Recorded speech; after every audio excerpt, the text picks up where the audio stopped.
am again with my book, Where the Dogs Go, and I didn't want to leave last week's segment on a sad note, so I thought I'd read you chapter number 2 and let you know little Lucky does do okay. So, number 2 is called As Luck Would Have It, Where the Dogs Go by me. Are you ready? Okay. I must have fallen asleep, as the next thing I remember was waking up in a cage with the barking of many dogs around me. I opened my eyes, and this mean-looking little dog was staring right at me. "Hey you, move your furry butt," he said in a gruff little voice. "You're hogging over half the space in this crap hole of a cage." I stirred, stretched, and for the first time had a look at my new home. There were rows of cages beside me, below me, and above me. I could only see what was beside me, as the ceiling and floor were solid. But the cages to the left and right of me were composed of tiny metal bars that crisscrossed, allowing what to see was on both sides of me. From my first glance, I saw many little dogs in cages on both sides of me, and I could hear the cries and barks from those above and below me. The dogs all looked totally like me. Ginger and Luke looked so much like me. However, these dogs were different sizes, had different colors, and even their barks had different sounds. "Hey buddy, I told you to move your furry butt and I'm not going to tell you again," growled my cage mate. I slunk over, pushed my fur up against the corner of the cage, and started to cry and cry. "Look guys, they put me in a cage with a crybaby," giggled my cage mate. "Hey Fluffy, first night in the pet center, is it?" cooed a sweet little voice. I turned my head toward the sweet, comforting voice, and through the crisscross metal I saw a pretty, very tiny, curly-haired, jet-black dog looking straight at me with her big brown eyes. "Don't let that nasty little pug get to you. He's always in a lousy mood. I really hope someone comes into this pet rescue center and takes him out of here. My name is Charlotte. What's yours?" "Lucky," I sniffed. "And what is a pet rescue center anyway? I think I'm in the wrong place because I was supposed to go to an adoption agency. At least that's what my mom Ginger told me." "Well," continued Charlotte, "a pet rescue center is one of the names that humans use for the place where puppies go to get adopted. So don't worry, you're in the right place.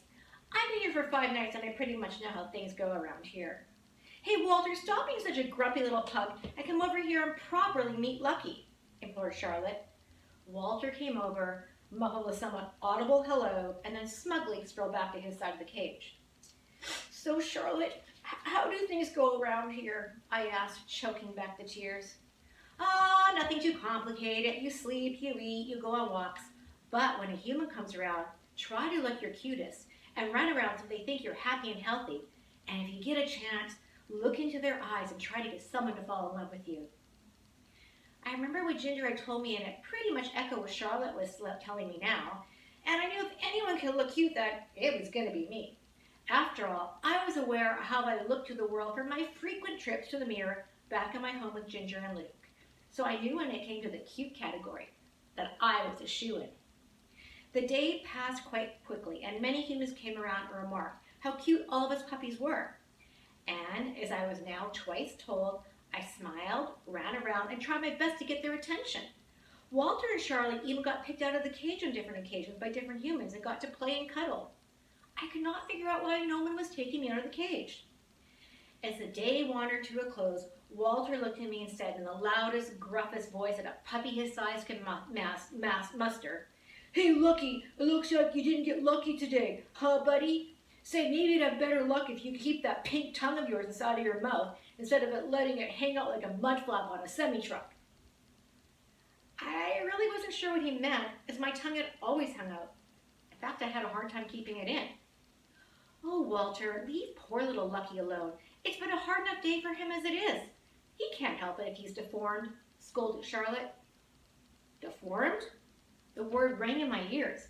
Ginger had never told me I was deformed, but now that I think about it, neither Ginger nor Luke had tongues that hung out of their mouths like mine.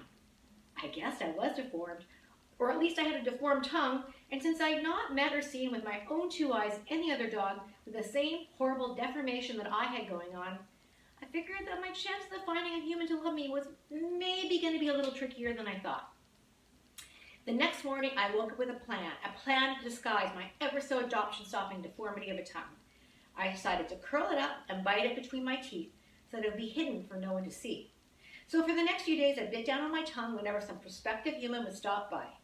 Unfortunately, the tongue biting kept me from smiling and barking. As basically I had to concentrate so hard on keeping my tongue in place that I did not look cute, cuddling, and adorable. I think looking back on things, I probably looked like a constipated little pup, desperately seeking a place to have a great big, well, you get the picture. By the fourth day, Charlotte had gone to a loving home. She was adopted by a family who had a little girl who could not stop staring at her and cuddling her. Charlotte waved her paw goodbye to me and blew me a kiss. And as sad as I was that my new friend was leaving, I was happy for her, as she looked as happy as she could be. Walter, as well, had someone who was interested in him. A man and his little boy had put down a deposit on Walter, saying that they would be back in 2 days to pick him up. That night, I felt alone again. I could no longer press my fur up against Charlotte, as her cage was now empty. And Walter, knowing he was going to be leaving soon, could not stop from taunting me. "Hey, Lucky, do you know the words to that rap song, How Much Is That Doggy in the Window?" A lump came into my throat, and I had a feeling that this song was not going to be anything I wanted to hear coming of Walter's raspy, mean-spirited mouth. So I sheepishly spoke up and said that although I did not know the words, I was not in the mood for music. "Oh, come on, Lucky, let me teach you something new," at which point he broke out into his loudest voice, belting out the following. "Yo, how much is that doggy in the window? The one with the waggly tongue. How much is that doggy in the window? His tongue makes him turn around and run." The tears were welling up in my eyes as Walter continued to rap the song over and over and over again. I turned my back, lay down, and tried to close my eyes and sleep.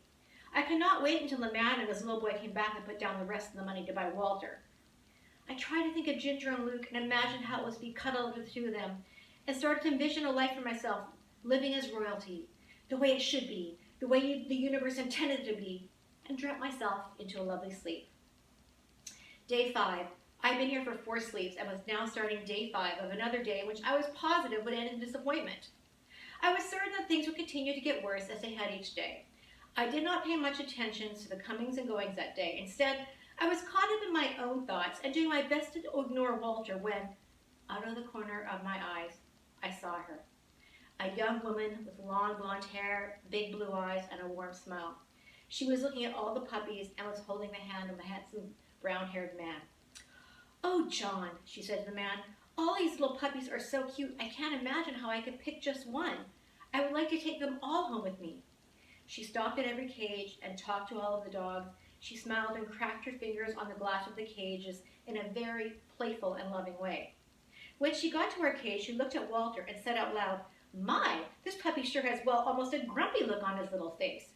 At which point, I broke out into an uncontrollable fit of hysterical laughter, giggling and running about, looking at a now injured and somewhat ego-deflated Walter. My exhibition of glee must have caught her attention, as when I looked up, the lovely young woman was staring at me.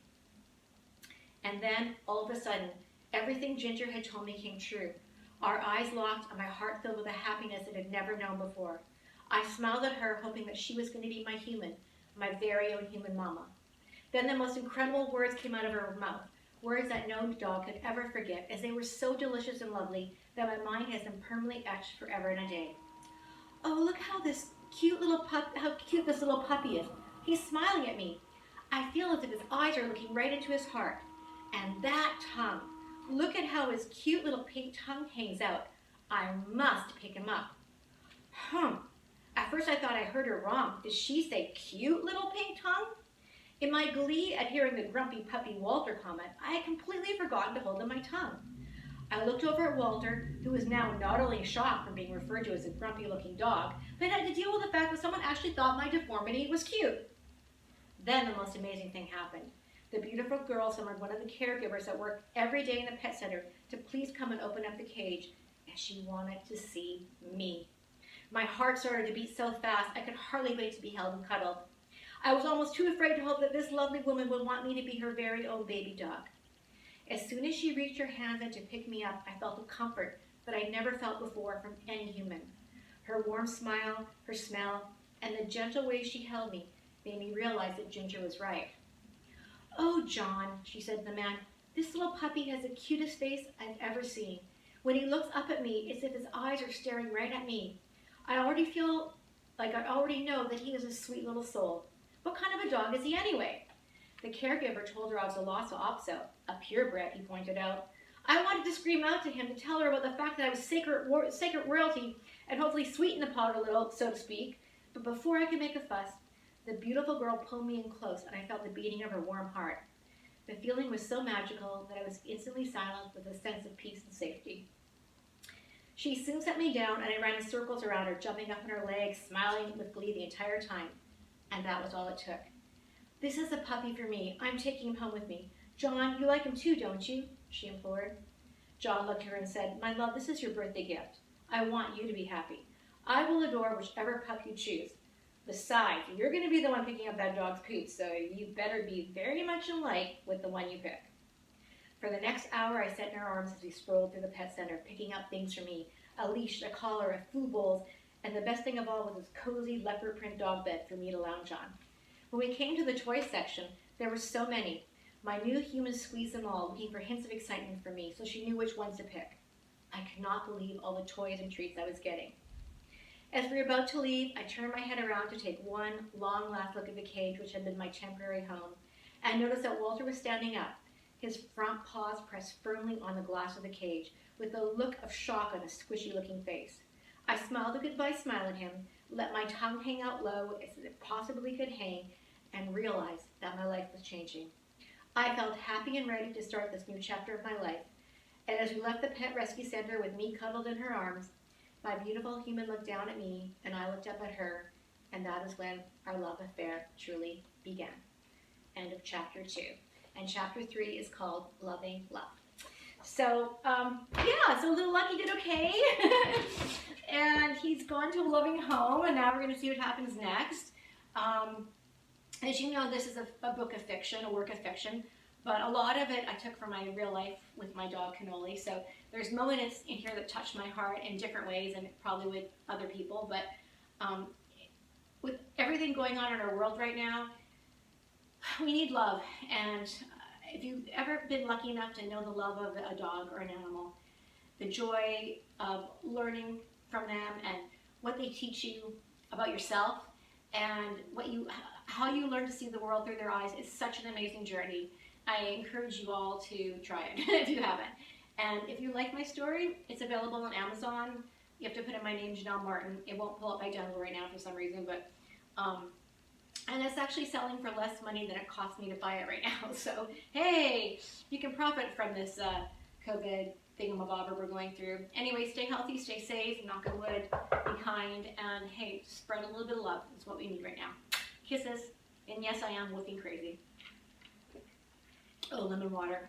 My new favorite thing every day, lemon water. Lots of vitamin C. I saved the wine for night, just saying.